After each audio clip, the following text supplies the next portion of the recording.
সবচেয়ে বড় গুনাহ, সবচাইতে বড় গুনাহ।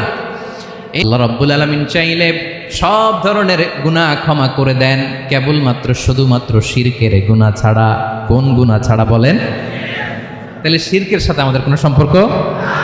আবার আল্লাহ বললেন, যদি শিরক করো তোমার আমলগুলো বাতিল করে দেব।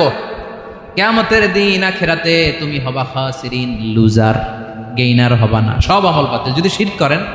নামাজ বাতিল, হজ বাতিল, রোজা বাতিল, তেলাওয়াত বাতিল, সব বাতিল যদি শিরক করেন। যদি মাজারে যে সেজদা দেন, যদি বাবার কাছে চান, এরকম ডাকাইতে আছে না নেই? বাঁচাতে পারে একজন, তিনি কে? আবার বিশ্বনবী হাদিসে কুদসিতে বললেন, আল্লাহ বলেন কিয়ামতের দিন পুরো জমিন পরিমাণ গুনার বস্তা নিয়ে যদি তুমি আমি আল্লাহর দরবারে হাজির হয়ে যাও, আর ওই গুনার বস্তার মধ্যে যদি শিরকের গুনাহ না থাকে, তাহলে পুরো